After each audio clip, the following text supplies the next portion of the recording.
하나님의 사람들을 보내사 하나님의 계획과 하나님의 섭리를 깨닫게 하시사 시대적인 사명을 감당하며 주님의 뜻을 이룰 수 있도록 은총을 더해 주옵소서. 하나님께서 우리 아메리칸 신대원을 사랑하여 주소서. 더욱 하나님께서 기뻐하시는 아름다운 복음의 일꾼들을 배출하며 우리 주님께서 원하신 뜻을 이룰 수 있도록 함께 하시고 인도하시며 축복해 주옵소서. 예수 그리스도 이름 받들어 감사하며 기도드리옵나이다.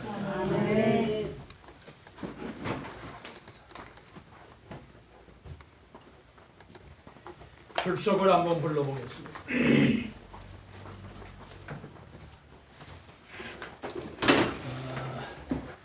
강대엽 전도사님 모르셨네. 강현자 목사님. 네. 아, 예.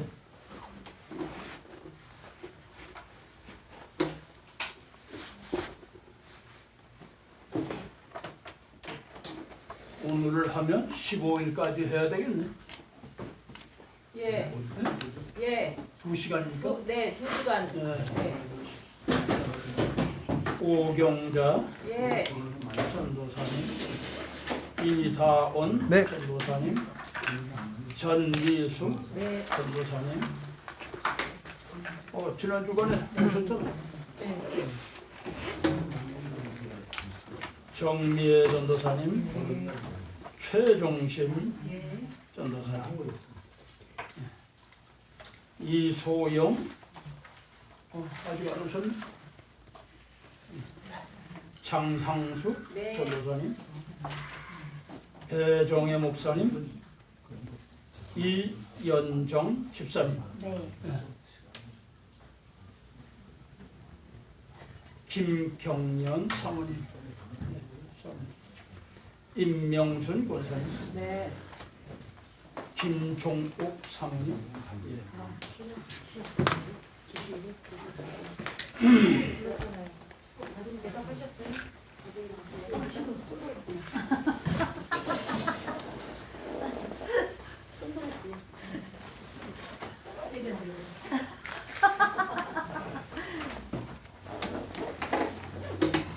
지나간 시간에 이어서 계속해서 하나님의 사람들이 가장 유의해야 할 점이 있어요. 그것은 바로 하나님의 계획과 하나님의 섭리와 하나님께서 이루신 그 일들에 대한 모든 사건 하나하나를, 말씀 하나하나를 우리가 알고 그리고 전하는 자가 되어야 된다. 모르고 전하면 연기자가 울어야 할 연기에 웃어버리고 만단 말이에요. 슬퍼해야 할 연기에 이게 그냥 한박 웃음을 웃어버리면 이건 빵점짜리 연기자야. 그렇죠? 그러니까 우리가 하나님께서 우리들에게 부여하신 이 부여를 우리가 대본에 의해서, 말씀의 대본에 의해서 바로 연기를 해야 된다. 그걸 우리가 명심해야 돼요. 그러므로 하나님의 말씀을 다 암송하지 아니하고는 이 연기자들이 제대로 연기를 할 수가 없어요. 그러니까 다 외우셔야 돼. 다 외워야 돼. 네, 다 외우셔야 돼. 그러니까 이걸 외워서 우리가 바로 A라고 하는 사람과 B라고 하는 사람과 C라고 하는 사람이 형편이 다 달라요. 그런 사람들에게 내가 무엇을 줄 것인가, 내가 무엇을 말을 그들을 권면할 것인가, 이걸 우리가 바로 알아야 돼. 그걸 우리가 안다고 하는 것은 하나님의 말씀, 하나님의 말씀을 읽고 하나님의 말씀을 연구하고 하나님의 계획 속에서 하나님께서 주신 예언의 말씀들을 바로 이해해야 된다. 우리는 특별히 신약이나 구약신약이나 모든 통틀어서 신약을 알지 못하면 구약을 알 수가 없고 구약을 알지 못하면 신약을 풀 수가 없어요. 왜? 신약을 풀기 위한 모든 해답은 구약에 주셨기 때문에 우리가 알아야 돼요. 그래서 지난 시간에도 말씀을 드렸습니다마는 창세기, 요한계시록 여기에 하나님께서 이루시고자 하신 뜻을 누구를 통해서 이루시느냐? 예수 그리스도를 통해서 이루신다. 우리는 지나간 시간에 신론에 대하여서 내가 믿는 하나님이 누구시냐 하는 것을 우리가 살펴본 바 있어요. 내가 믿는 하나님, 그 신론에 있어서 여호와 하나님은 누구십니까? 창조주 하나님이 되시고 구속주 하나님이 되시고 심판주 하나님이 되신다. 그 하나님께서 말씀이 육신이 되셔서 이 땅에 찾아오신 분이 누구라고요? 예수 그리스도이시다. 그래서 우리는 복음 중에 복음 하게 되면 요한 복음을 치는 이유가 거기 있어요. 요한 복음은 어떤 복음이냐? 요한 복음은 영적인 복음이에요. 그래서 사랑의 복음뿐만 아니라 영적인 복음이기 때문에 이 복음은, 요한 복음은 그 특징적인 것이 뭐냐? 하나님의 아들 되시는 예수 그리스도를 세상에 주셨다. 이거를 전제로 해서 주신 말씀이, 이걸 전제로 해서.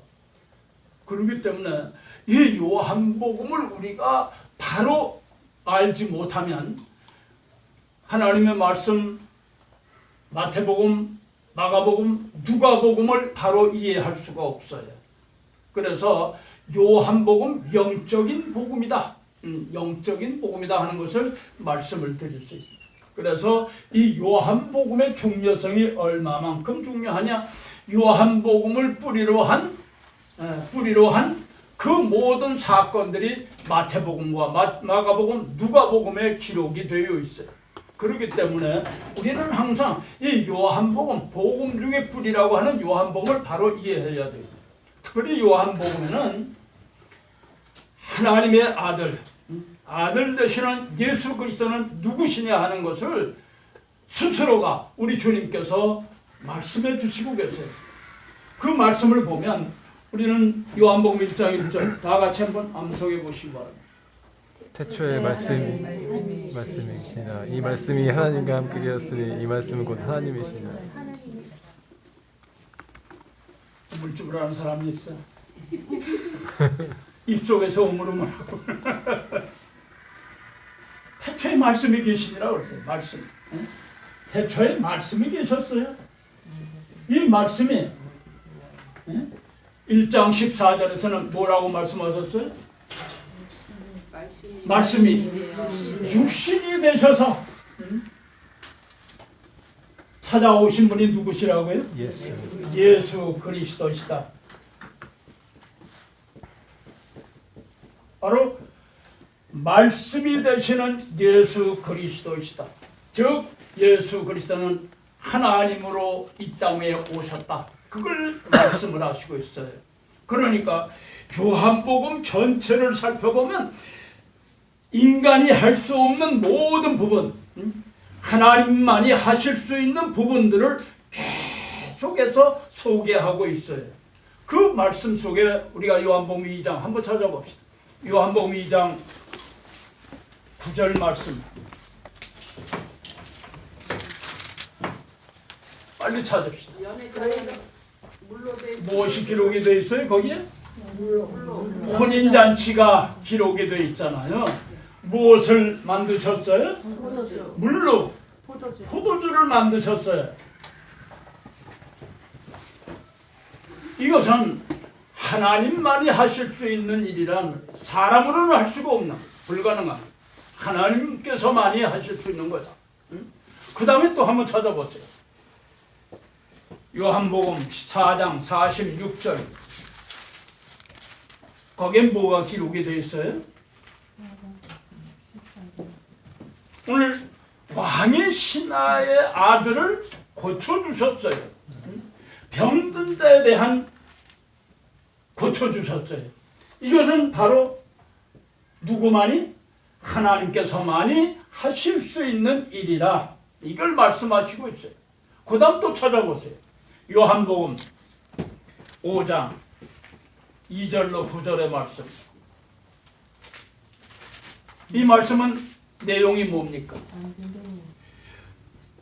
베네스드가에 38년 된 환자가 있는 것을 누가 고쳐주셨어요? 우리 예수님께서 고쳐주셨단 말이에요. 하나님의 아들 예수 그리스도만이 하실 수 있는 일을 말씀을 하셨어요. 그 다음 또 보세요. 요한복음 6장 1절로 14절 뭘 말씀하셨어요? 오병이어의 말씀. 몇 천 명을 먹였어요? 5천 명을 먹이셨어요. 누가 하실 수 있는 일이? 하나님만이 하실 수 있는 일이란 말이에요. 그러니까 오늘 주님께서는 말씀이 육신이 되셔서 이 땅에 오신 하나님으로서의 행하시는 일들을 나타내시면서 나는 하나님이다. 하나님의 아들. 이와 같이 말씀하시고 있는 거예요. 그 다음 또 찾아보세요. 요한복음 6장 16절 이하에 있는 말씀. 폭풍 가운데 찾아오셨잖아요. 제자들이 떨고 있을 때 폭풍 가운데 바다 위를 물 위를 걸어오셨잖아요. 그 걸어오실 때에 그거는 사람으로서는 할 수가 없는 일이에요. 하나님께서만이 하실 수 있는 일이라는 거예요. 이 모든 나타내는 일들이 바로 나는 하나님이다. 나는 하나님이다. 이걸 나타내시는 말씀입니다. 또 찾아보세요. 요한복음 9장 1절로 7절 말씀. 말씀이 욕심이 아니 남에서 소경된 자를 고쳐주셨잖아요. 말에 속임된 눈을 뜨게 할 수 있는 것은 하나님만이 하실 수 있는 거잖아요. 이와 같이 이런 사건을 하나하나 하시면서 나는 메시아다. 나는 하나님이시다. 이걸 계속해서 강조해서 말씀을 주신 것이. 또 그 다음 한 번 더 찾아봅시다. 요한복음 11장 1절로 44절 말씀. 죽은 나사로 누구의 기록이? 나사로. 나사로의 기록이 있잖아요. 죽은 나사로를 살리는 것은 사람으로서는 할 수가 없는 것이다. 누구만이? 하나님께서만이 하실 수 있는 일이다. 그걸 나타내신 말씀입니다. 그러니까 모든 하나님의 말씀 하나하나를 드러내실 때마다 하나님, 나는 하나님이다. 나는 하나님이다 하는 것을, 나는 메시아요 그리스도다 하는 것을 드러내 보여주신 것입니다. 마지막으로 하나 더 찾아보세요. 요한복음 21장 1절로 14절 말씀. 거기에는 무슨 사건이 있어요? 제자들이 바닷가에 있을 때에 정말 실망하고 좌절해서 본업으로 돌아갔을 때 주님 찾아오셨잖아요. 찾아오셔서 빈 금을 가지고 있는 제자들을 향하여 얘들아 어디로 던져봐라? 오른쪽에 던져봐라. 그랬을 때 금을 하나 같은 걸 잡으셨어요. 즉 하나님께서 하실 수 있는 일들을 이와 같이 하나하나 말씀을 하셨던 거예요. 그러니까 요한복음에서는 무엇을 집중적으로 말씀하셨느냐 하면 말씀이 육신이 되셔서 오신 예수 그리스도이시다. 하나님이시다 하는 것을 말씀하셨어요. 하나님의 역사의 가운데서 우리 주님께서 이 땅에 오실 때에 어떤 직분을 가지고 오셨는가? 어떤 직분을 가지고 오셨어요?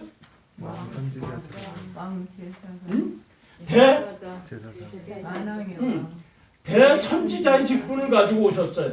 그 다음 대제사장의 직분을 가지고 오셨어요. 그 다음 만왕의 왕의 직분을 가지고 오셨단 말이에요. 대선지자라고 하는 것은 우리 하나님은 창조주 하나님이 되시고 구속주 하나님이 되시고 심판주 하나님이 되신다.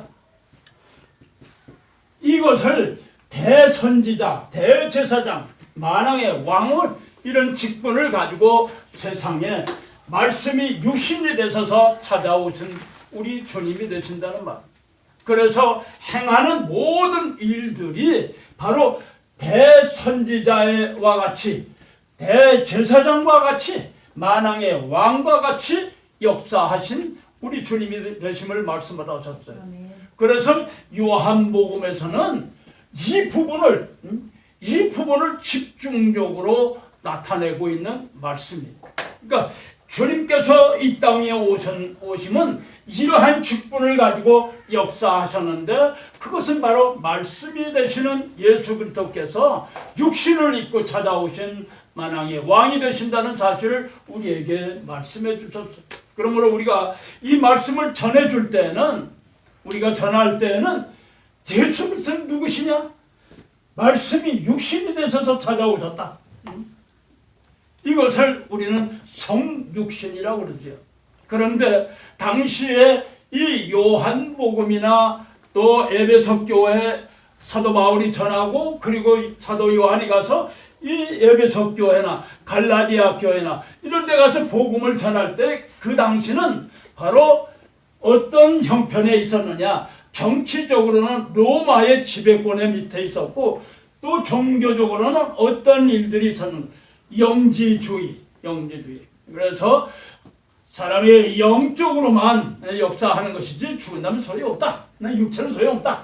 그래서 우리 주님에 대한 말씀이 육신이 되셔서 찾아올 수가 없다. 이걸 부인하고 있었어요. 이걸 부인하고 부정을 했어요. 그 당시에 영적인 부분에 있어서 이와 같이 혼합주의가 팽배해가지고 하나님의 거룩한 교회와 하나님의 사람들을 공격을 했어요. 그러니까 외적으로는 이런 공격을 했고 내적으로는 어떠했느냐? 이러한 것으로 말미암아서 교회의 분열을 일으켰어요. 그러니까 사도 요한은 요한 1서, 2서, 3서를 통해서 사랑의 복음이지만은 반면에 이러한 혼탁한 영적인 혼탁함을 보고 뭘 지적했느냐? 요한 2서 한번 찾아봅시다. 요한 2서 6장 찾으신 분 한번 크게 읽어보시기 바랍니다. 그 안에 한다는 자는 거의 행하시는 대로 자기를 행하십니다. 그 다음 계속해서 사랑하는 자들아 내가 7절 요한 2서 7절 미혹하는 자가 많이 세상에 나왔나니 이는 예수 그리스도께서 육체로 임하심을 부인하는 자라. 이것이 미혹하는 자여 적그리스도니. 그리스도께서 육체로 강림하신 것을 부인하는 자는 어떠한 자? 적그리스도. 비옥한 자, 그건 적그리스도다. 이걸 말씀을 하셨단 말이에요. 그러니까 요한복음, 요한 1, 2, 3서 그리고 요한계시록 이 5편을 기록하는 가운데서 혹독하게 혼합주의라든지 영주주의라든지 당시에 이런 종교적인 문제에 있어서 아주 그냥 강력하게 한 방을 날리신 거예요. 이건 다 적그리스도다. 다 적그리스도. 미혹하는 존재들이다. 그리고 강력하게 지적을 하신 거예요. 그러니까 오늘 우리가 이 말씀을 읽고 하나님의 말씀을 연구할 때 오늘의 모습은 어떠하냐? 오늘의 모습도 동일해요. 오늘의 모습도 영적인 부분, 영지주의 부르짖는 사람, 또 사단의 역사 가운데서 있는 사람, 뭔가 그냥 적당히 해보려고 하는 그런 혼합주의를 가지고 오늘날 교회에 침투하는 모습들을 보고 있잖아요. 예수 그러면 모든 사람들이 껍벅 죽잖아요. 성도들은 예수라 그러면 그냥 아멘 하는데 첫 번째하고 끝이 다른 걸 여러분 기억하세요. 앞에만 보고 뒤를 보지 못하면 결국에는 미혹을 받아서 넘어지고 말아요. 이걸 여러분들 기억하셔야 돼요. 아멘. 여러분들이 아시는 오늘날 한국 교회에 그동안 무리를 많이 일으켰던 그런 그 이단 사상들 가지고 있었던 사람들이 얼마나 많아요. 통일교에서는 하나님이라고 그러고 박태선이도 마찬가지고 많은 사람이 그러잖아요. 여러분들이 그동안 많이 보아오셨잖아요. 그런 사람들이 다 뭐냐? 예수 참 예수를 잘 전했어요. 예수를 잘 전하다 그 다음에 교만해서 어떻게 됐어요? 자기가 그 자리에 앉았어요. 예수의 자리에 앉았어요. 이걸 우리가 경계를 해야 돼요. 이걸 말씀이 육신이 되셔서 세상에 찾아오셨는데 모든 과정을 무시하고 오셨다, 지금 오셨다, 바로 나다, 이런 존재들, 이게 다 적그리스도예요. 다 사단의 역사에 물들어 있는 사람들. 이걸 여러분들이 경계를 해야 돼요. 오늘 우리가 이걸 경계하지 못하면 말씀을 그럴듯하게 포장해가지고 우리 가운데 찾아오면 넘어가게 돼 있어요. 넘어가. 그걸 우리가 경계를 해야 돼요. 그러니까 하나님의 말씀을 알지 못하면 그 경계가 없어요. 그냥 넘어가 버리고 말이에요. 도매금으로. 목회자들도 마찬가지. 목회자들도 하나님의 말씀을 제대로 알지 못해가지고 그냥 도매금으로 넘어가는 사람이 있어요. 여러분 조심해요. 그러니까 우리가 하나님의 말씀을 알아야 비교할 수가 있는 거예요. 이것이 진리인가 비진리인가를 우리가 아는 방법은 두 가지밖에 없어요. 하나는 기도. 그 기준이 뭐예요? 하나는 하나님의 말씀, 또 하나는 성령의 신령한 은혜와 은사를 통하여서 분별의 은사가 있어요. 그걸 통해서 우리가 분별할 수 있어야 돼요. 그러니까 여러분 자신이 이걸 분별하지 못하고 쫓아간다고 하면 그 밑에 있는 모든 성도들은 한꺼번에 넘어지고 말아요. 마귀라는 놈은 성도들은 1대1로 쫓아다녀도 얼마든지 쫓아다니서 넘어뜨리지만은 목회자는 몇 명이 달라붙어요? 몇 명이냐면 수도 없지요. 세상에 깔아놓고 있어요. 그러니까 여러분 넘어뜨리려고 한 사람 넘어뜨리면 그 밑에 있는 많은 성도들이 한꺼번에 자빠져 버리고 말잖아요. 그러기 때문에 조심해야 돼요. 여러분 조심해야 돼요. 그러니까 여러분들이 항상 영분별의 은사를 받아야 돼요. 영분별의 은사. 하나님의 은사 가운데 영분별의 마지막 때는 영분별의 은사를 받아야 돼. 왜?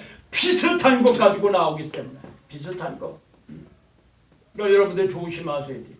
그러니까 우리가 항상 말씀을 받고 또 우리가 가르침을 받고 그럴 때 이게 과연 하나님의 말씀 속에서 있는 일인가? 그렇지 않으면 살짝 꼬부려 가지고 만자를 만들어 놓은 걸 가지고 진정 진리라고 하는가? 이걸 우리가 바로 분별해. 이걸 분별하지 못하면 안 돼. 그러니까 현대 이 시대를 사는 사명의 일꾼들은 이 영분별의 은사 필수예요. 필수. 그래야 바른 우리가 목자가 될 수가 있어요. 바로 이 요한복음은 우리가 왜 이와 같이 구체적으로 배워야 되느냐? 바로 이것을 우리들에게 소개하고 있어요. 분별할 수 있는 그 말씀을 여기에 주셨단 말이에요. 여기에. 하나님의 말씀을 주셨어요. 그러니까 이걸 우리가 알고 그리고 이것을 적용할 수 있어야 돼요. 적용할 수 있어요. 가끔 보면 성도들이 엉뚱한 데 가서 뭘 귀를 솔깃하게 담아가지고 와서는 그게 정말인 것처럼 하고 진리 것 그리고 찾아와서 목사님 이런 게 있는데 어때요? 그래. 어디 가서 들었어? 혼내는 거죠. 그거는 내가 알 때에 비로소 그 말씀을 정리해서 이건 이런 것이다. 이런 것인데 이 사람이 이거 주장하는 거는 이것만 주장하지 여기에 따르는 것은 아무것도 없다. 다른 거다. 그 포인트는 누구한테 맞춰는 자기. 자기에도 맞춘 거다. 우리가 이걸 분별할 수 있어야 돼. 그러니까 이걸 분별할 때에 비로소 양들에게 신령한 양식을 공급할 때에 그 양들이야말로 살찐 양들이 되고 어떤 환난 가운데서도 이기고 벗어난 자들로 양육하게 된다는 말이에요. 할렐루야. 그렇기 때문에 우리가 정신 바짝 차려요. 그래서 여러분들에게 거듭거듭해서 말씀드리는 것은 하나님의 말씀으로 돌아가야 돼. 말씀 속에서 여러분들이 정말 외우고 하나님의 말씀을 여러분들이 외워야 되다. 외워야 돼. 이 다음에 여러분들이 목회 현장에 나가시게 되면 아마 내 얘기가 거듭 생각이 날 겁니다. 목사님 나 그냥 외우고 그냥 그 말씀을 외우라고 그러신 게 생각이 날 거예요. 지금 안 하면 여러분 목회 현장에 나가면 하기 힘들어요. 하기 힘들어요. 지금이라고 하는 이 때를 주셨을 때 여러분들 열심히 외우세요. 많이 읽고 많이 읽으세요. 많이 읽고 다독을 하고 정독을 하고 그냥 그래가지고 여러분 하나님의 말씀을 내 머릿속에 내 마음속에 다 담아요. 다 담아. 언제든지 꺼내 쓸 수 있도록 언제든지.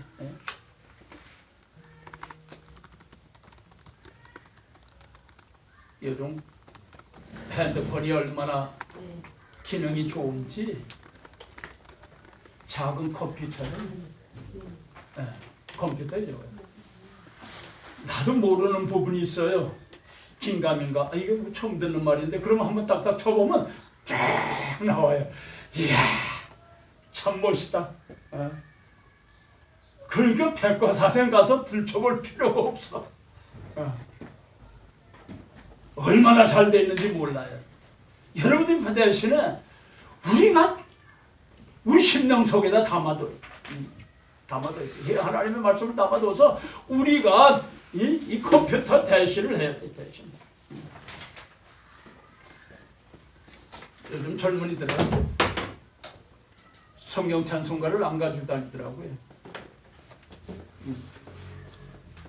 여러분 성경 찬송가 다 가지고 오셨죠?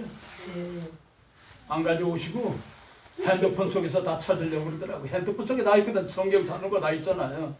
그래가지고 그러지 말아요. 성경 찬송가는 목회자들에게는 무기야, 무기. 전장터에 나가는 무기란 말이에요. 그게 하나님의 전신갑주요, 하나님의 말씀의 능력의 무기란 말이에요. 우리 신대원에 오시는 분들은 만약에 안 가져오면 내가 다음 시간은 다 내쫓을 거예요. 교회 비치되어 있는 거 가지고 뭘 해보려고 그러지 말고 다 가지고 다녀. 예수 믿는 사람들이 하나님의 자녀들이라고 하면서 목회자가 그런 사람들이 왜 안 가지고 다녀? 안 돼. 기본이 안 되는 거예요. 기본이 안 돼 있다는 거예요. 그러니까 우리가 하나님의 말씀은 죽어나 사나 가지고 다녀야 돼. 어디를 가든지 가지고 다녀야 돼. 왜? 나는 하나님의 사람이라고 하는 표가 있잖아요. 옛날엔 이 말씀을 다 가지고는 여기 심장에다 항상 붙이고 다녔어요. 심장에. 그 홍성 성결교회 목사님이 송헌빈 목사님이 그 우리 기도 동지 목사님들이 다 그 당시에는 지금으로도 한 20년 전만 해도 다 이렇게 옆에 끼었어요. 그러면 예수 안 믿는 사람들 보면 예수쟁이로구나. 금방 표가 났잖아. 예수쟁이. 그래도 떳떳하잖아요. 이렇게 가지고 다니면 어디 가든지 예수 믿는 사람 표가 나기 때문에 세상 것 할 수가 없잖아요. 그러니까 여러분들도 마찬가지예요. 그걸 연습해야 돼. 하루아침에 우리가 하려고 하면 어색해. 자꾸 연습을 했어. 지금은 가방에다 다 이어가지고 다니지만 그래도 그걸 다 가지고 다니셔야 돼. 필수니까. 시간 있을 때마다 들여다보고 자꾸 외워요. 한 구절이라도 외워. 요한복음은 우리의 일상 모든 것을 이와 같이 지적하고 있는 말씀입니다.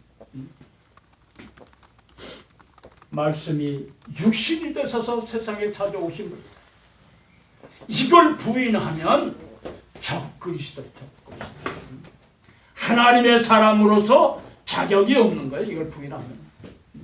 그러니까 우리 교회에도 말씀이 육신이 돼서 찾아오셨다 하는 얘기를 못하면 그 사람은 자격 없는 사람이에요.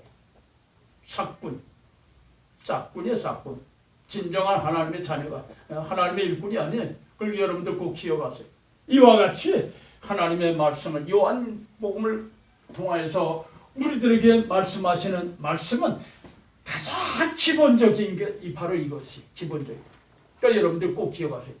오늘 이 요한복음에서는 뭘 말씀하셨느냐면 아주 그 단어를 사용하시는데 특별한 단어를 사용하셨어요.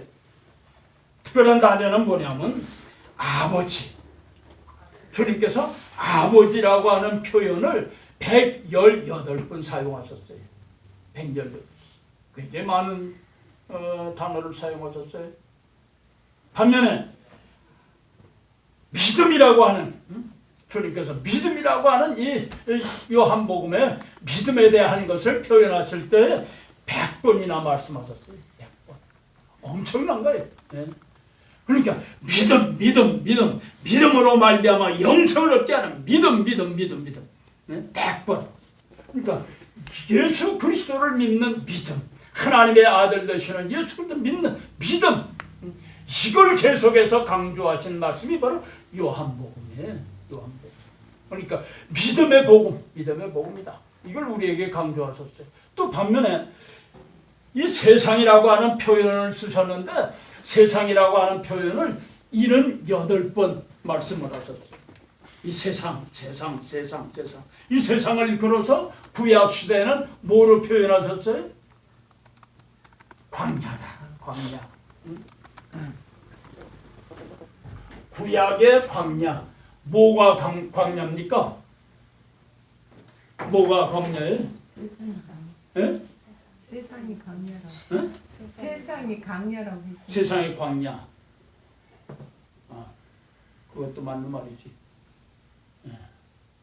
뭐가 광야예요? 인고사님, 뭐가 광야입니까? 길도 없고 먹을 것도 없고. 가나안까지 가기 전에 지금 우리 가는 광야 같은 세상이라고 그러는데 뭐가 광야 같은 세상이? 광야에는 뭐가 없어요? 물이 없죠. 예? 물이 없어요. 예. 또 광야는 뭐가 없어요? 먹을 것이 없어요. 길도 없고. 길도 없고. 초목도 없고 아무것도 없어요. 광야에는. 이스라엘 성지순례 다녀오신 분들 한번 손 들어보시죠. 예, 2분 다녀오셨네. 이집트에서 그 홍해바다 밑으로 해가지고 지나와가지고 마라로 가는 그 여정이 바로 광야예요. 광야 40년 세월이에요. 그 광야라고 하는 것은 뭐가 광야냐? 창세기 3장에서 아담과 하와가 범죄한 이후에 에덴 동산에서 쫓겨났어요. 그것이 바로 어디? 광야로 쫓겨나는 거예요. 광야로. 광야를 쫓겨난 그 삶이 어떤 삶이었느냐? 요한계시록 21장 5절의 말씀과 같이 어떤 삶이에요? 거기에는 이 광야에는 뭐가 있어요? 4가지가 있잖아요. 사망과 애통과 곡하는 것과 아픔이 있는 곳이에요. 광야는 이것이 광야예요.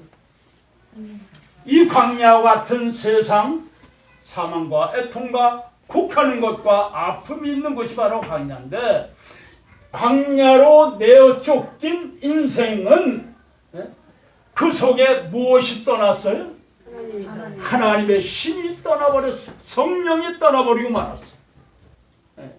그래서 광야는 짐승이 사는 곳이에요.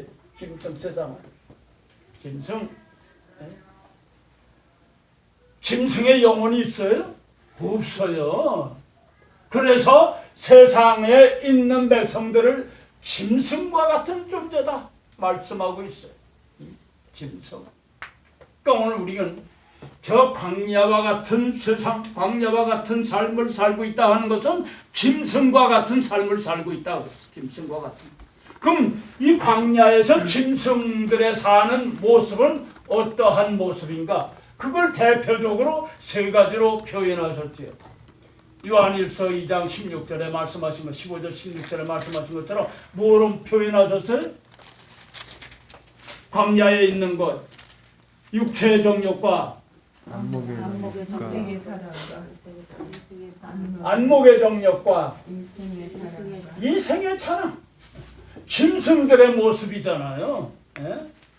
이게 짐승들의 모습이에요. 보는 대로. 이런 사람들을 광야에서 불러내어서 그리고 우리 주님께서 오셔서 광야에서 이들을 불러내신 거예요. 뭘 주셨어요? 뭘 주셨어요? 생명을 부어 주셨잖아요. 생명. 이걸 말씀하시고 있어요. 생명을 주셨고 빛을 주셨단 말이에요. 그래서 우리가 이 요한복음에서 또 많이 사용된 말씀을 찾아보면 이 사랑이라고 하는 부분을 45번 이와 같이 말씀을 하셨고, 또 증거라고 하는 말은 47번 말씀을 하셨어요. 아울러서 생명이라고 하는 단어를 사용하시고 37번이나 증거하셨어요.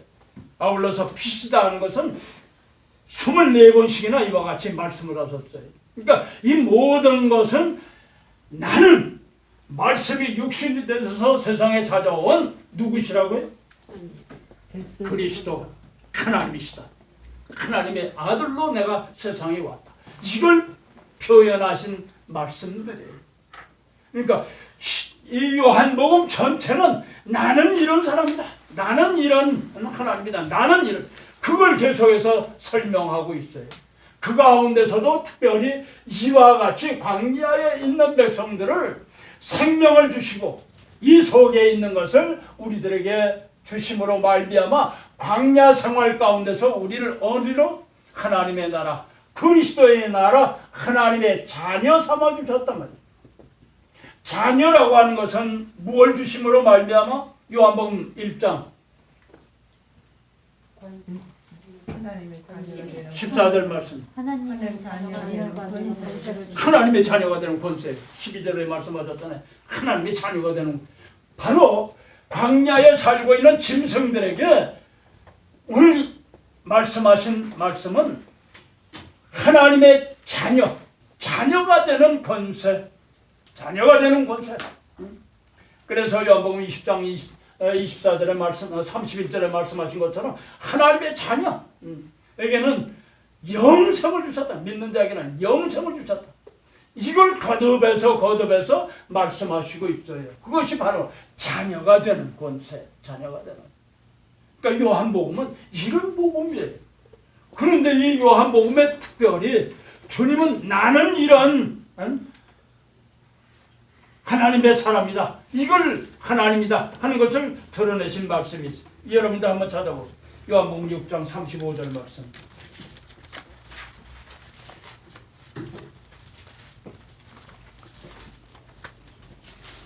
요한복음 6장 35절. 예수께서 가라사대 내가 곧 생명의 떡이니 내게 오는 자는 결코 줄지 아니할 테요 나를 믿는 자는 영원히 목마르지 아니하리라. 나는 생명의 떡이다. 나는 생명의 떡이다. 이 생명의 떡이라고 하는 것을 21번 말씀하셨어요. 21번. 그러니까 하나님의 말씀 요한복음에는 계속해서 나는 이런 하나님이다. 나는 이런. 그래서 특징적인 것이 나는 무엇이다. 이렇게 표현하신 것이 바로 요한복음이에요. 또 한번 찾아봅시다. 요한복음 8장 12절 말씀. 예수께서 또 말씀하여 이르시되 나는 세상의 빛이니 나는 세상의 빛이다. 나는 세상의 빛이다. 그리고 또 말씀하시고 계세요. 그래서 이 말씀도 9장 5절에도 나는 세상의 빛이다 계속해서 말씀을 하셨어요. 그 다음 또 보십시다. 요한복음 10장 7절. 10장 7절. 그러므로 예수께서 다시 이르시되 내가 진실로 전실로 너희에게 말하노니 나는 양의 문이라. 나는 양의 무엇이다? 양의 양의 문이다. 이걸 말씀하시고 있잖아요. 계속해서 나는. 그 다음에 또 보세요. 요한복음 10장 11절. 나는 선한 목자라. 나는 선한 목자다. 그 다음 요한복음 11장 25절. 예수께서 대답하시되 내가 너희에게 말하였을 때 믿지 아니하는 자다. 내가 내 아버지 이름으로 행하는 이들이 나를 증거하는 것이로라.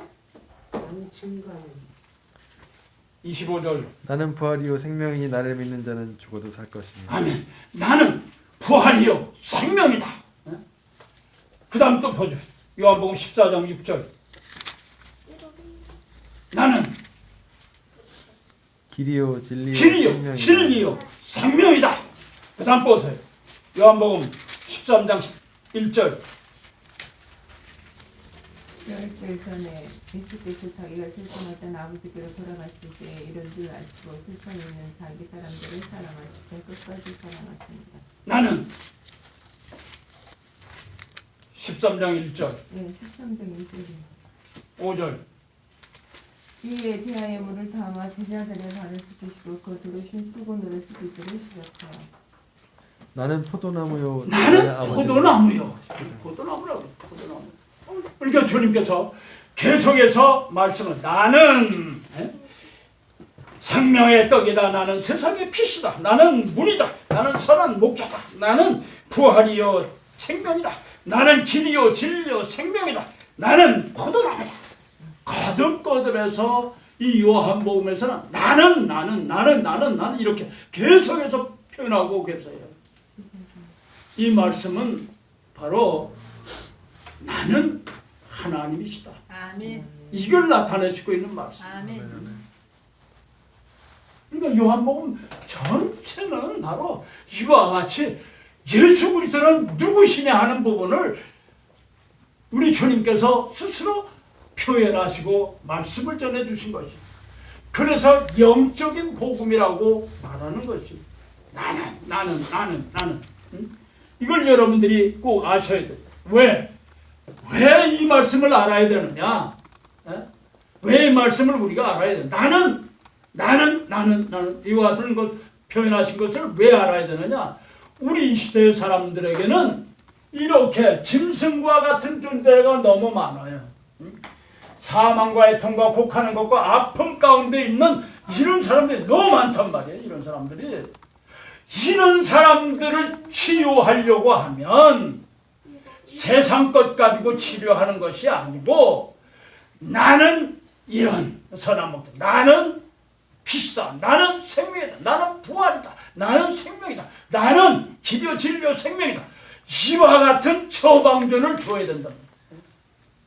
길을 잃어버린 사람들에게는 바로 나는 길이요 진리요 생명이다 하는 것을 우리가 제시할 수 있어야 돼요. 그럼 바른 길로 가잖아요. 빛이 없는 사람들, 여러분 주님께서도 마태복음 25장에서 말씀하실 때 거기에는 신랑을 맞이하는 장면을 그려주셨는데 등에 기름을 가진 자와 기름을 준비하지 못한 5처녀, 미련한 5처녀라고 지혜로운 5처녀. 과연 어떤 처녀가 될 것인가? 그랬을 때 등에 기름을 가지고 항상 준비하고 있어라. 그 등이 뭡니까? 성령의 불이잖아요. 성령의 불. 성령의 불을 꺼서는 안 된단 말이에요. 우리 심령 속에 기도의 불을 꺼서도 안 되고 성령의 불을 꺼서도 안 되고 전도의 불을 꺼서도 안 된단 말이에요. 이걸 여러분 기억하셔야 돼요. 이 불이 꺼진 것을 스스로는 알지 못해요. 때로는 라우디아 교회가 어떤 교회입니까? 참에 열심히를 내가지고 했지만은 점점 세월이 가다 보니까 나태해졌어요. 그만 그 어떤 습관적인 것에 얽매이고 말았어요. 프랑스에서는 그런 얘기가 있잖아요. 개구리 요리. 개구리가 냄비 속에 들어가서 처음에 찰 때는 그 속에 물이 있으니까 가만히 있는데 끓이다 보면 아 이거 따뜻한데? 그리고선 점점 따뜻해지니까 그냥 가만히 있다가 뒤어서 죽는다잖아요. 우리 신앙도 마찬가지예요. 우리 신앙도 이런 나태함, 게을러지고 나태함 속에 빠지게 되면 그 신앙이 내가 나태한지조차도 몰라. 그런 사람들은 자기가 그 다 잊어버렸음에도 불구하고 등불이 꺼져 있음에도 불구하고 그걸 알지를 못하고 있단 말이야. 개신학에 사로잡혀가지고 그게 바로 어떤 부분에서는 유전적인 신앙, 유전적인 신앙의 사람들이 바로 그래. 유전적인 신앙은 어떻습니까?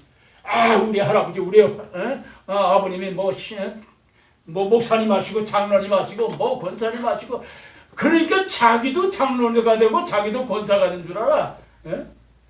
그거를 자랑을 하고 있는 거예요. 실상은 보면 맹탕인데 아무것도 없는데 그걸 자랑하고 자기도 그런 신앙이 있는 줄 알아. 예? 잘못된 신앙. 여러분 기억하세요. 그걸 우리가 고쳐야 되는 거예요. 그럴 때 우리가 줄 수 있는 처방전이 뭐예요? 이와 같은 처방전. 이와 같은 나는 포도나무다. 나는 선한 목자다. 나는 길을 진리 생명이다. 나는 무한다. 생명이다. 이걸 우리가 처방전으로 줄 수 있어요. 길 잃어버린 사람에게 길과 진리와 생명. 이걸 우리가 바로 가르쳐줘요. 오늘날 이 세대에 길 잃어버린 사람 너무 많아요. 성도들이 세상 살기가 힘들어가지고 그만 기도하는 생활 그냥 새벽 예배 나오던 사람들이 그만 꼬르륵 잠을 들어버리고 말아요. 3일 저녁 꼬르륵 잠들어버리고 말아요. 주일날 저녁 찬양 예배 잠들어버리고 말아요. 한 주일에 한 번 주일 예배만 오전 예배만 드리면 그거로 끝인 줄 알아요. 점점 바뀌어가요. 이걸 우리가 경계를 해야 되는데 목회자들이 경계를 하지 못하고 있어요. 왜? 정부에서 하면 죽이겠다니까.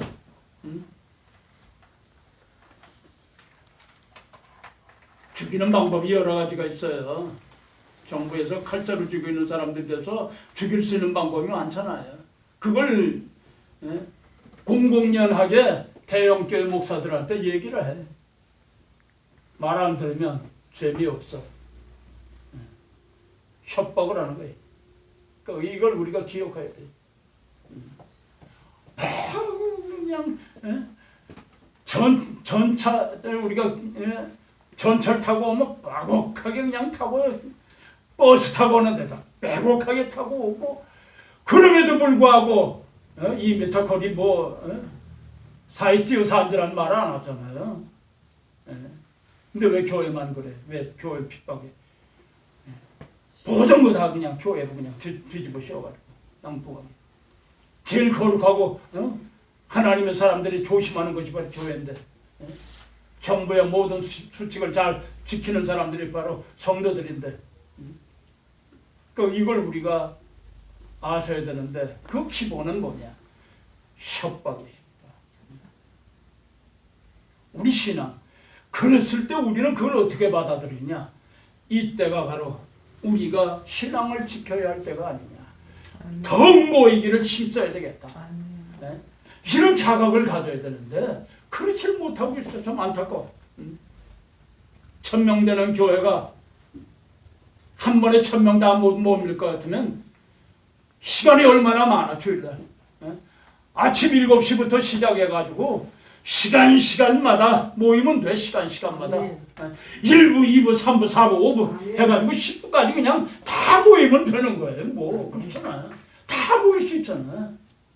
왜 그 시간만 11시만 그냥 언제부터 11시가 대예배 시간이야? 그렇잖아요. 그것만 고집스럽게 한다고요.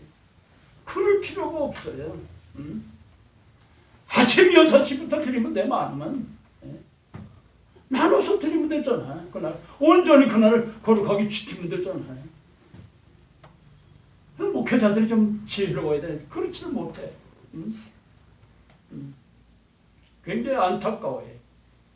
신앙을 지킬 수 있도록 그렇게 하면서 신앙을 지킬 수 있도록 우리가 적극적으로 성도들에게 우리가 홍보를 하고 그리고 그들에게 우리가 알려줘야 돼요. 이런 부분 그게 참 안타까워요. 안타까워요. 물론 목회자들이 힘들겠지만은 그런 것을 협조를 안 한다.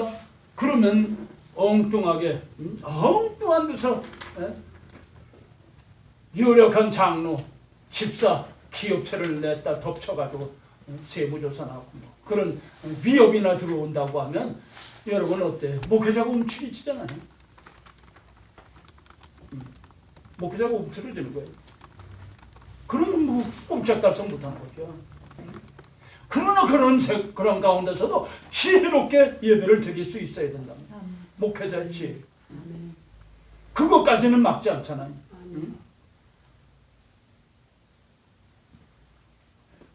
우리를 시험하는 때, 우리가 목회자가 선한 목자께서 우리에게 위임한 이 위임사항인데, 위임상을 우리가 어떻게 잘 감당할 수 있겠느냐. 주님 마음에 합한 자들로서 우리가 어떻게 하나님 앞에 바로 서겠느냐. 이걸 우리가 연구해야 돼. 이걸 연구 안 하고 그냥 타성에 붙어서만 자꾸 목회하려고 그러면 그 목회는 찌그러지고 말아.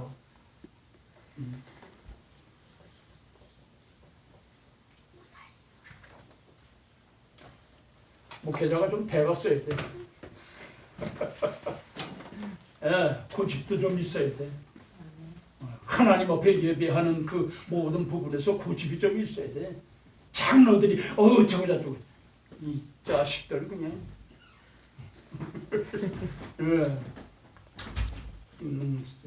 아니야. 예배는 이렇게 드리는 거야. 안 될 때는 어려울 때는 이렇게 하나님 앞에 예배하는 거야. 쪼개가지고 다 예배 참석할 수 있도록 10시간 우리가 10번을 드리면 한 1000명, 10,000명 교회가 10번을 드리면 거의 100명씩 1000명씩 드리면 다 드릴 수 있잖아. 얼마나 좋아요. 지혜로워야 돼. 그러니까 여러분 뱀같이 지혜라고 그랬잖아요. 우리가 지혜로워야 돼. 마지막 때는.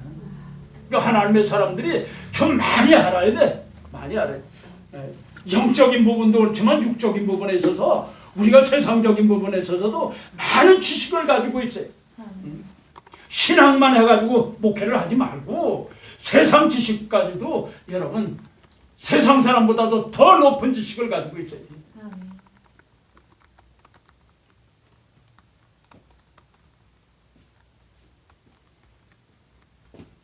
제가 지난번에도 한번 말씀드렸죠.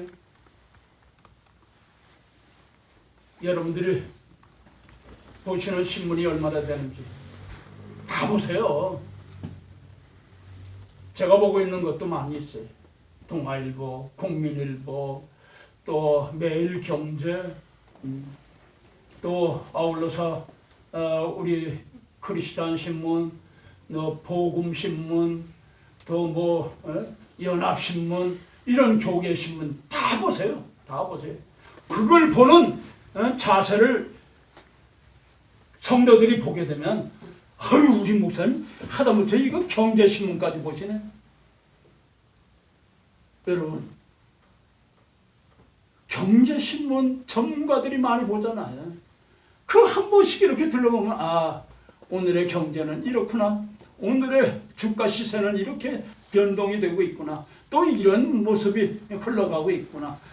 앞으로 어떤 경제가 우리 한국 땅에 겹치겠구나. 이런 걸 우리가 알고 그리고 미리 성도들에게 말할 수 있어야 돼요. 그런 지식까지도 있어야 된단 말이에요. 우리 목사님 버스 요금도 몰라. 뭐 이렇게 해가지고 없이 요금을 당해서는 안 된단 말이에요. 밤낮 차만 가지고 다니니까 전철을 어떻게 타고 가는지도 모른다 그러면 이게 안 되는 거예요. 안 되는 거예요. 성도들과 똑같은 삶을 살아보세요. 그게 중요해요. 목회자라고 하는 특권의식을 버리란 말이에요. 여러분들은 섬기는 자들이지 섬기를 받는 사람이 아니잖아요. 오늘날 섬기려고만 그러래. 넌 나를 섬겨라. 너는 나를 섬기는 사람, 나는 섬김을 받는 사람이야. 뭐 이런 식으로 주격이 전도됐어요. 오늘날 목회자가. 이거 경계해야 돼. 경계해야 돼. 이걸 경계하면 여러분들이 바른 목회할 수 있어요. 어디 가든지 정말 주님 마음에 합한 자로서 우리가 살아갈 수 있어요. 바로 요한복음은 이거를 우리에게 말씀을 하셨어요. 요한복음은 나는 이렇다. 그러니 너희도 그렇게 되라. 너희도 그렇게 되라. 목회자들에게도 동일하게 요구하시고 있는 거예요. 내가 선한 목자다. 너도 선한 목자가 되라. 너도 선한 목자. 우리 목회자들에게 주시는 말씀이잖아요. 나는 부활이요 생명이다. 내가 너에게 위험한 사항이 바로 이거다. 그랬을 때 우리가 부활과 생명 이거를 줄 수 있는 사람, 전해줄 수 있는 사람. 오늘 우리가 이러한 거 바로 전하는 자가 돼요. 바로. 그러니까 우리가 이 요한복음을 통하여서는 이걸 우리에게 가감없이 말씀을 하셨어요. 요한복음 전체가 그래요. 요한복음. 이걸 여러분들이 소중하게 여겨야 돼요. 그래서 이 요한복음은 복음의 뿌리다. 뿌리다. 마태복음, 마가복음, 누가복음의 뿌리가 바로 요한복음이다. 이걸 말씀하죠. 그러니까 여러분들이 이 정신을 바짝 차리고 요한복음, 요한 1, 2, 3, 4, 요한계시록 이거를 연구하셔야 돼요. 연구. 저는 이 요한복음을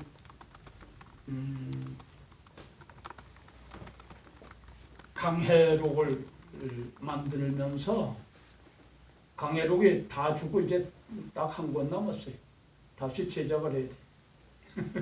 제작을 했는데 내가 그래서 이 요한복음에 대한 것은 강해를 했기 때문에 너무너무 심오한 거예요. 마태복음에 있는 것, 마가복음에 있는 것, 또한 누가복음에 있는 그 내용 가운데 마지막 때라고 하는 종말론적인 말씀을 요한을 통하여서는 요한복음에는 기록이 없어요. 그런데 별도로 뭐로 만들었어요? 요한계시록을 만들었어요. 마가복음, 마태복음, 마가복음, 누가복음에 있는 그 내용들을 종합해가지고 보다도 세밀하게, 보다도 확실하게 우리가 이해하기 좋게 다 풀어서 우리에게 주셨어요. 그래서 이 요한이 요한계시록과 아울러서 1, 2, 3, 4 요한복음 이 전체를 딱 종합해보면 복음 중에 복음을 기록한 요한사도다. 요한사도. 얼마나 여러분들 그래서 요한복음을 통독을 하세요. 정독을 하세요. 매일 한번 이번 주간에 한번 정독을 해보세요. 정독을. 최소한도 3번 이상은 정독하세요. 그래서 다음 시간에 올 때는 제가 또 한 번 물어볼 거예요. 요한복음에 대한 거. 그만큼 소중하기 때문에 여러분들이 읽고 읽고 또 읽고 또 읽고 자꾸 읽어보세요. 우리가 흔히 그러잖아요. 고기는 씹어서 맛이 난다고 그러잖아요. 하나님의 말씀을 읽으면 읽고 묵상하면 묵상할수록 읽을수록 맛이 나요. 맛이 나. 한번 말씀의 맛을 한번 경험해 보세요. 이번 주간에. 그래서 하나님의 말씀을 읽을 때, 요한복음을 읽을 때 여러분, 야, 이런 것이 있었구나. 이런 말씀이 있었구나. 정말 우리가 박수를 치고 보석을 캐냈을 때 환호처럼 그런 환호가 있어야 돼요. 제가 이 나이에도 아직도 성경을 손에 놓지 않고 밤이 늦도록 연구하고 그 연구하다가 또 하나 발견하면 박수를 치면서 할렐루야. 보석을 찾아냈으니까 보석. 저는 이 보석 캐는 사람들 심정을 알겠더라고요. 요즘은 뭐 강가에 가서 뭐 이거 전자 탐지기 가지고 때로는 뭐 롤렉스 시계를 하나 건진 사람, 이야, 그리고 그냥 박수를 치고 신바람이 나잖아요.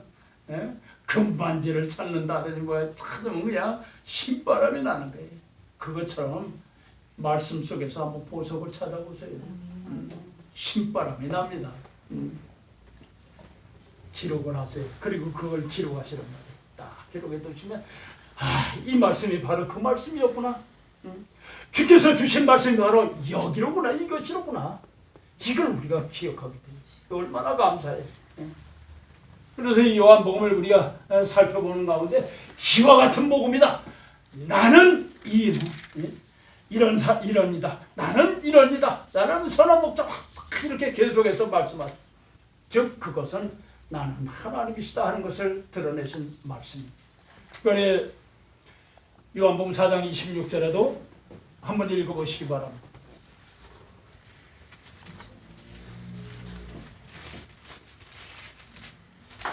예수께서 이르시되 내게 말하는 네가 걸어라 하시니라.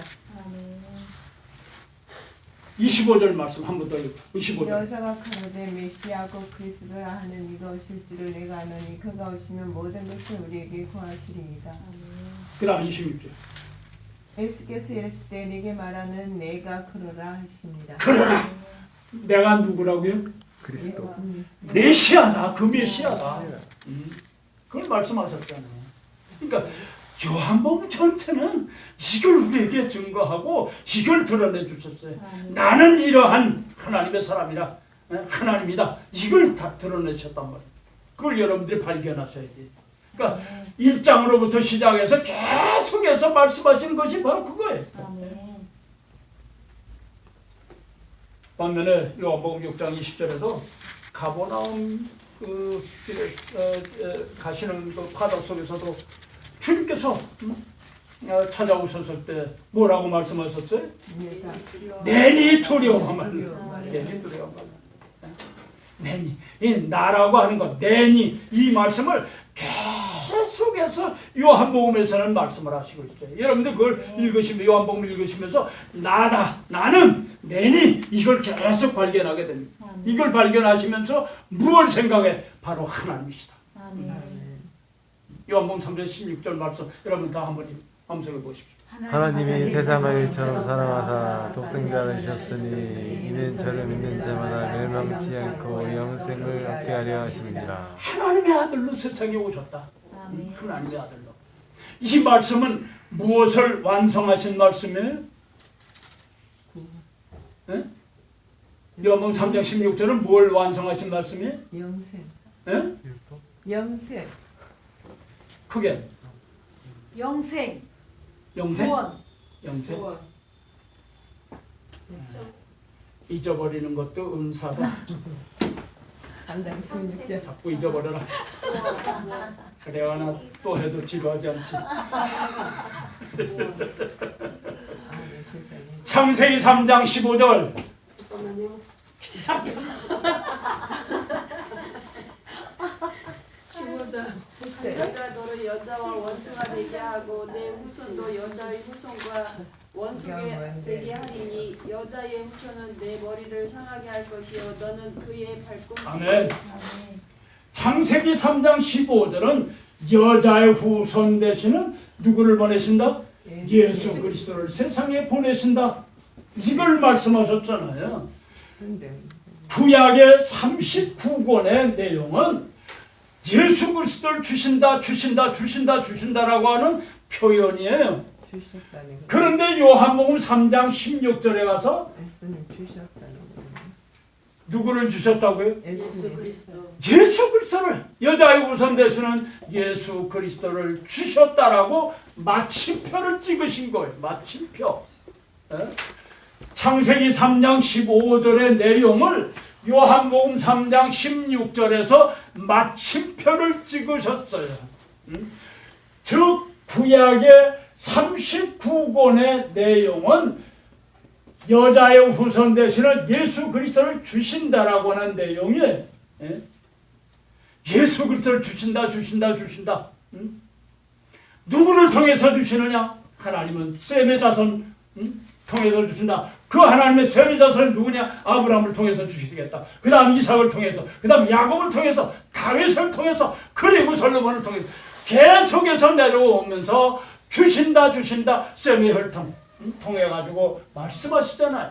그래서 주님께서 이 땅에 오시면 마태복음 1장 1절 뭐라고 말씀하셨어요?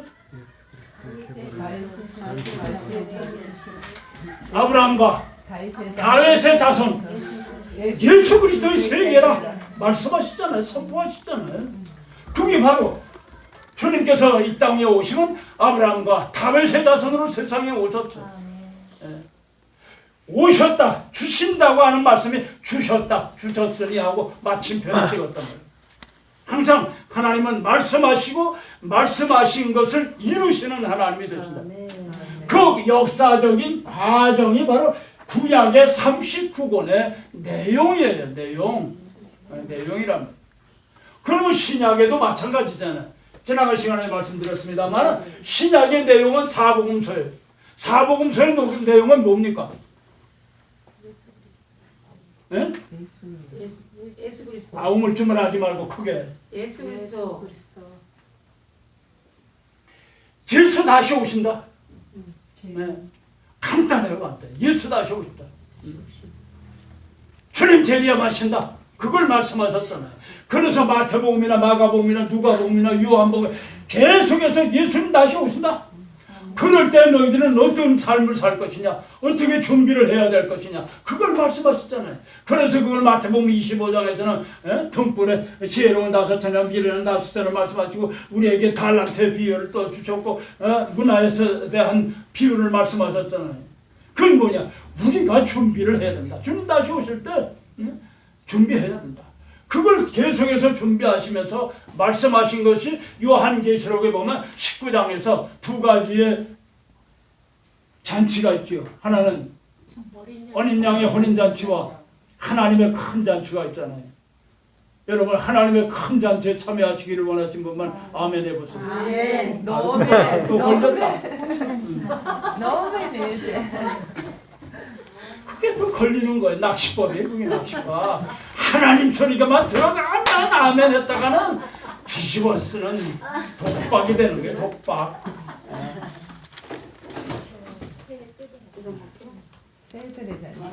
하나님의 큰 잔치는 새들의 잔치, 죽은 시체를 뜯어먹는 잔치가 가지고 사람 죽은 시체가 더 뜯어먹을 거예요.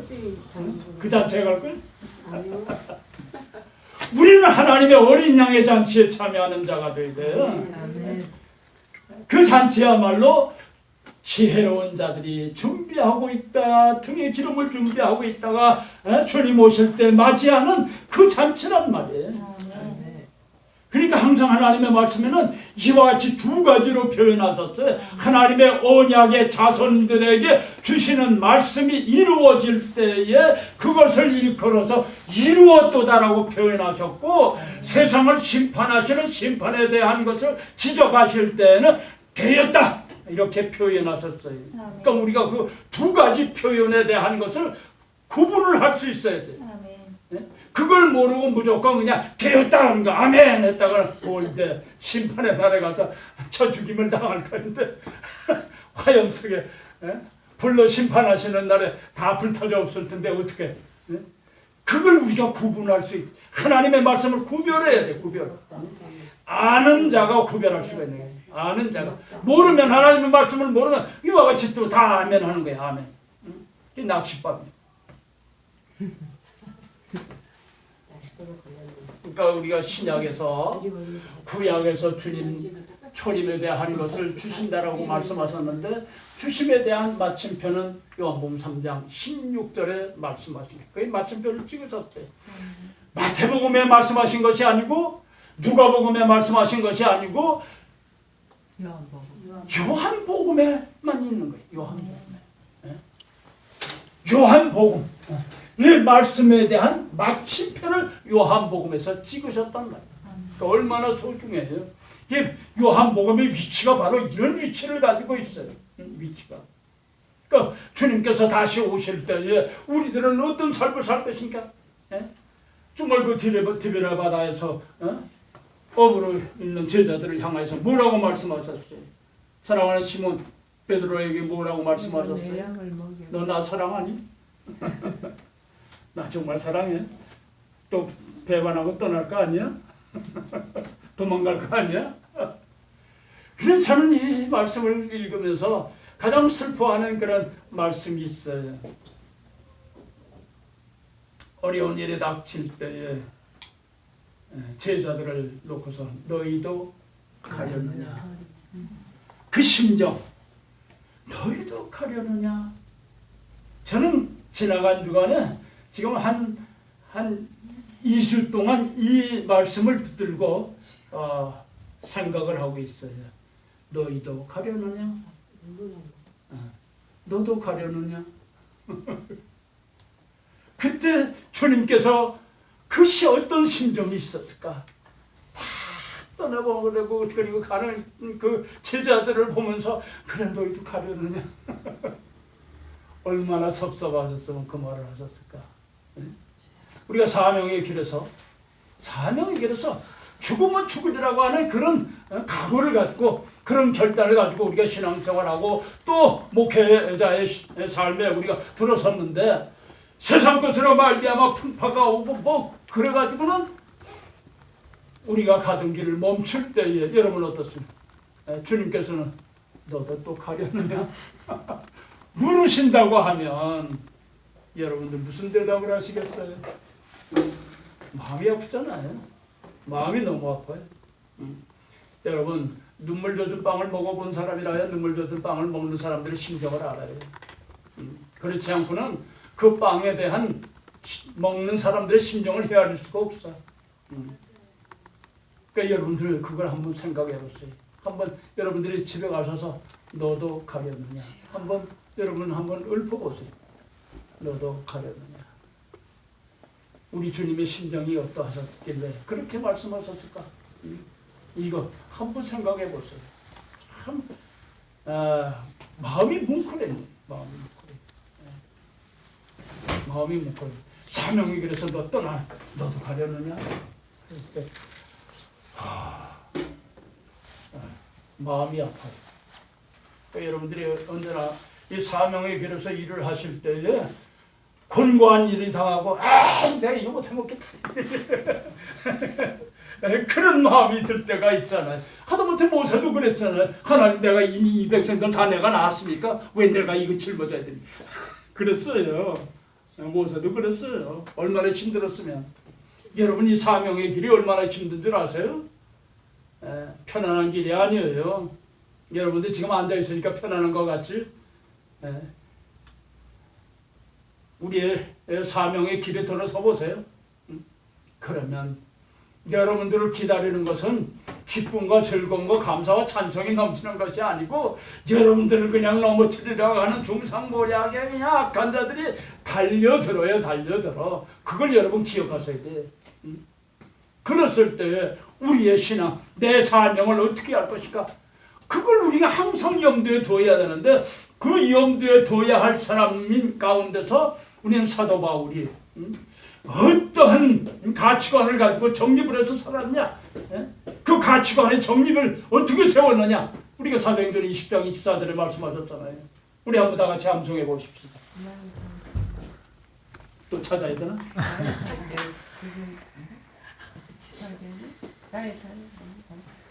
빨리 찾기나 해.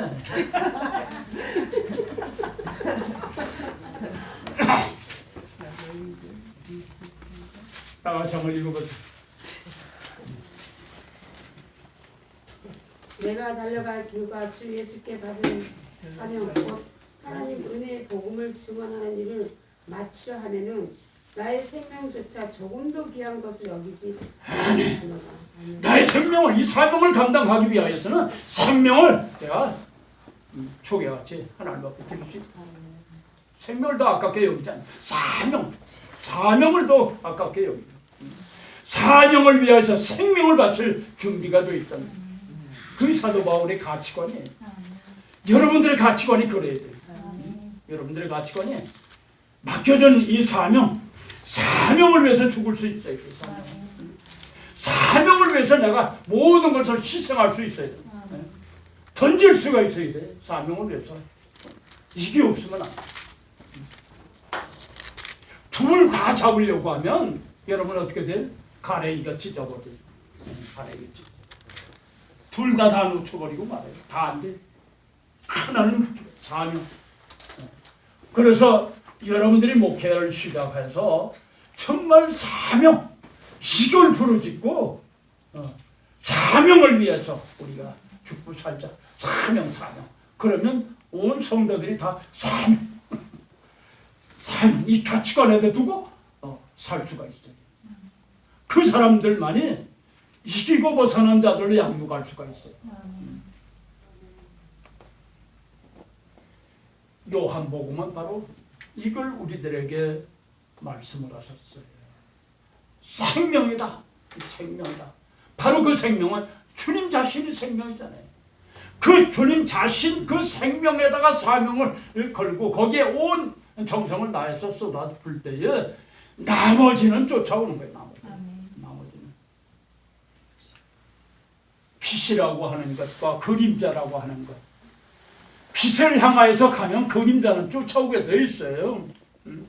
내가 사명을 위하여서 일을 하면 나머지 부분은 그림자와 같이 하나님께서 책임져 주신단 말이에요. 할렐루야. 이걸 확신하고 확신. 사도 바울의 생애가 바로 그랬어요. 사명을 위하여서 생명 이건 초기가지고 왜? 그 대신에 나머지 부분들은 다 그림자와 같이 쫓아. 이 요한복음이 바로 그런 복음이에요. 사명. 이걸 우리에게 말씀하셨어요. 오늘 우리는 광야와 같은 사람들, 짐승과 같은 사람들에게 이 짐승이 사망과 애통과 곡하는 것과 아픔이 있는 이 세대 속에서 우리는 바로 메시아 되시며 하나님의 아들 되시는 예수 그리스도를 증거함으로 말미암아 생명을 불어넣어 주는 거예요. 생명. 이 짐승에다가 하나님의 성령을 부어주심으로 말미암아 무엇이 되었어요? 생명이 되는 거예요. 살아있는 사람이 되는 거예요. 살아있는 사람. 생명이 있는 사람. 하나님께서 창조하실 때에 사람을 만드실 때 그 속에 생기를 부어여 주심으로 말미암아 생명이 된 거예요. 하나님의 성령을 불어주세요. 성령이 떠나간 것은 짐승이에요. 짐승. 여러분 세상에서 들어온 사람들 다 성도라고 우리가 믿어서는 안 돼. 그 사람들은 되어지는 과정이 불과한 사람들.